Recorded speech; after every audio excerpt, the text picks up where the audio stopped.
Building Your Temple. William Blake, in his poem The Four Zoas, A Dream of 9 Nights, tells of God's fall into division and his resurrection to unity, his fall into generation, decay, and death, and his resurrection into the unity of the one Father. Associating his poem with the 6th chapter of Ephesians, the 12th verse, he states, "We wrestle not with flesh and blood, but against principalities, against powers, against the rulers of the darkness of this world, against spiritual wickedness in heavenly places." So we see that the fall into division and the resurrection into unity is mental. From beginning to end, the Bible speaks of a certain temple that is being constructed, and every day we are building our temple for the dwelling place of God the Father. In the 2nd chapter of the book of Ephesians, we are told, "The whole structure is joined together and grows into a holy temple in the Lord, in whom you also are built into it as a living structure of God in the Spirit." In other words, as you bring your building and I bring mine, we are fitted together as living stones in the building of God. Let me explain this with a story told me just this past week. This is an experience of a lady who is very much a lady and only recently had a little baby. She said, "In my dream I am 3 people. I am myself, yet I am a man as myself. I long for a little green dog. Becoming another, I see my dog standing among others. He shines like the sun, and because I have ordered him, I know all I have to do is wait for his arrival. Now, in my dream, I am always the sender. When something is to be told, I tell it to another, which is myself. Then I become the other in order to retell the story to the third. Becoming the third, I then tell the second to tell the first. I know it doesn't make sense on this level, but as the third person speaking, I hear the message as the second and say to myself, 'The first, the dog is yours now.' And as the first, I'm so happy to hear the news. Again, as the third person, I tell the second to say to the first, 'Your building is finished. All you have to do is turn around to take it.' Now as the first person, my little dog disappears, and I am looking at my many new buildings being constructed. Then I remember that my building is finished, and all I have to do is turn around and claim it. When my little baby cries and awakens me, on the surface her vision appears to be nothing, but it has tremendous significance. Her green dog shining like the sun is Caleb in Scripture. Caleb is he who goes with Joshua into the promised land. In the story, Caleb, having faith in the God who promised Israel land, was sent by Moses along with other spies into Canaan. Upon returning, Caleb said, "Attack immediately," but the men who had gone with him were afraid. So only the 2, Caleb and Joshua, the Hebraic form of the word Jesus, entered. In her dream, she is waiting for a little green dog. The word green in this dream means pressing with sap, luscious, health, bursting with all that is mine. I will take you to lie down in green pastures. Full of faith in the God who promised land to Israel, Caleb is highly recommended, as only 2 can enter. Others had the dog and others will find him, for she is not the only one who enters the promised land. Now, who was waiting for his companion? God. As the third, the second is told and tells the first that the dog is now hers. Then the experience is repeated, as she once more becomes the sender, the teller, but she is never the receiver, for God only acts and is in existing beings or men. Now, as the first person, she realizes that the little dog has disappeared. Why? Because she has already entered the promised land. Seeing the fabulous construction going on, she is reminded that her building is finished and all she had to do is turn around and see it. There are 2 passages in Scripture, one in the 12th chapter of Acts and the other in the 15th chapter of Luke, where the Greek word heotu is translated, "he came to himself." In the book of Luke, these words were spoken of the prodigal son. And in the book of Acts, Peter was imprisoned and shackled in chains. His garments were sold, and he was alone in the cell, when the angel of the Lord entered, touched him, and as he rose, it is said, he came to himself.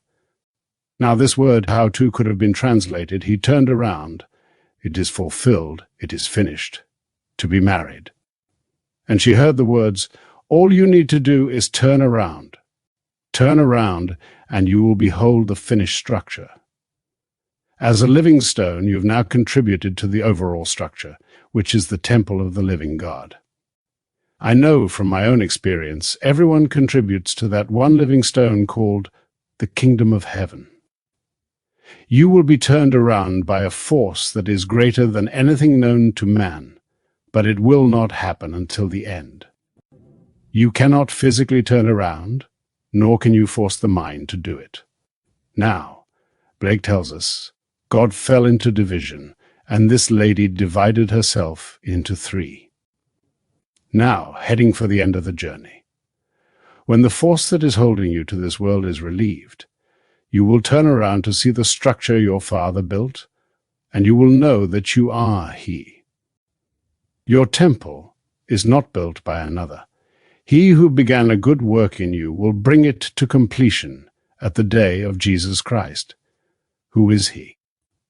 I am he who began the good work in you. I have tried you in the furnaces of affliction. For my own sake I do it, for my own sake. For how should my name be profaned? My glory I will not give to another. Your journey is at its end, my dear. You saw the perfect vision. Your building is finished, and all you have to do is turn around. This will come at the end, for if you should turn around, you will vanish, for like Paul, you have fought the good fight.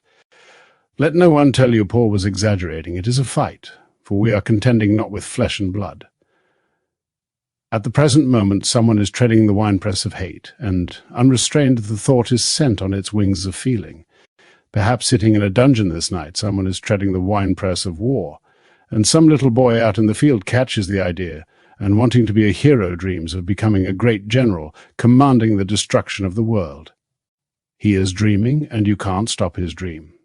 So you are not warring against flesh and blood, but against principalities, against powers and spiritual wickedness in heavenly places, and heaven is within. In the inside of your mind, these abominable, loathsome beings are carved. They are unseen forces impinging upon you morning, noon, and night. But oh, what a thrill to get a letter of this nature! Her building is finished. She now knows that she only sends. She gave the order, saw herself as another, receiving, but when the message must be retold, she once more became the teller. And when it is to be experienced, she will be the one who experiences it. So God only acts and is in existing beings or men, for God is playing all the parts. In the end, everyone brings his living temple to the house of God. Ephesians tells us how the structure is joined together and how the holy temple grows in the Spirit. It's a spiritual temple, not one in this world. Scripture calls the church the body of Christ, but the word translated church is communion of the assemblage of the redeemed. It's the assemblage of those whose building is finished. Playing the part of the receiver, we are the one being who is the builder. Finding Caleb, you, as Joshua, who is Jesus, are led into the promised land as Scripture is fulfilled. Having shone like the sun in order to lead you in, Caleb disappears, leaving Jesus only. And who is Jesus? Your own wonderful human imagination. Now let me share another story. 3 years ago, in a dream, this lady saw a man who embodied everything she could ever desire. They fell in love, and an engagement was announced. Then, thinking she was awake, she put on her nightgown and retired in the hope that he would join her. But as he entered the room, the man shook his head and said, "Not yet, but I will return." This month, the same man returned, and implied by his look that he had come to complete the promise of marriage. I can tell her that, although it hasn't been accomplished, she had the perfect revelation of that which is coming to her. She now has the assurance that I will come again and receive you into myself, that where I am there you shall be also. This is all beautiful symbolism. This lady is not about to be married in this world of ours to a flesh and blood man of such magnitude. No, he is the symbol of the being spoken of in Isaiah. Your Maker is your husband. The Lord of hosts is his name. The promise is being kept in her. And one day she will turn around within herself and become that living temple of the risen Lord. I have seen the temple, and when I leave the garment relative to this age, I will enter an entirely different age.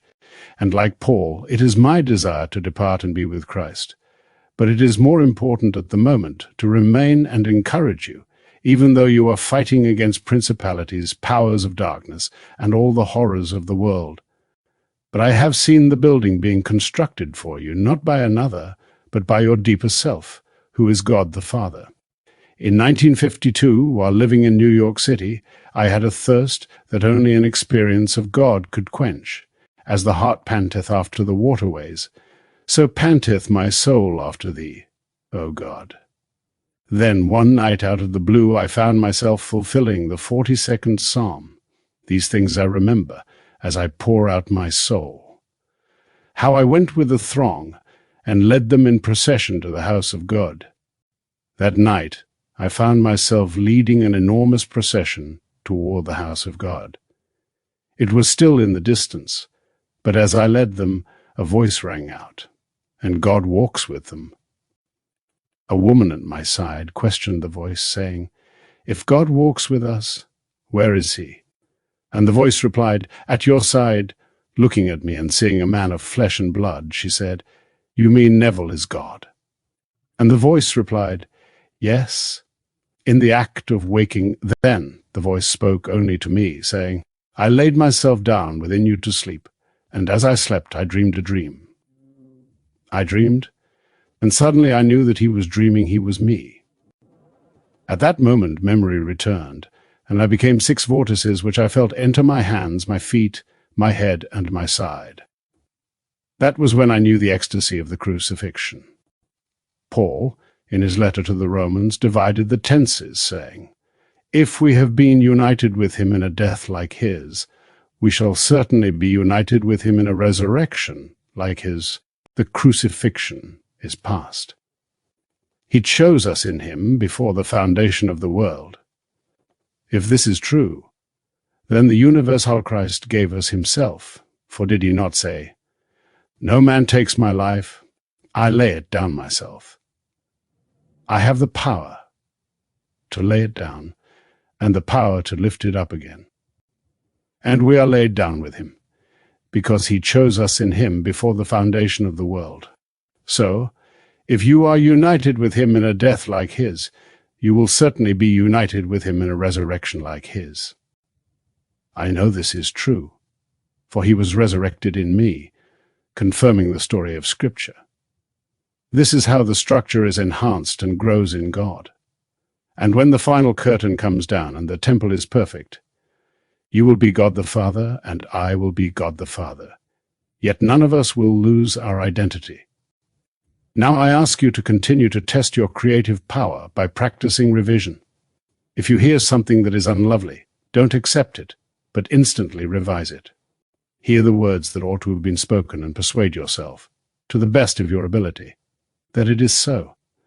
What would it matter if you owned the world tonight and departed tomorrow to find yourself working as a fry cook, serving up flapcakes? Live your life fully while here, but remember you can't take your money with you. So, enjoy the things of this world and apply this wonderful law for yourself and others, for imagining truly does create reality. And remember, you are not wrestling against flesh and blood, but against principalities and powers and darkness of the rulers of this world and spiritual evil in heavenly places. And one day, you who have fallen into division will resurrect into unity. Now let us go into the silence.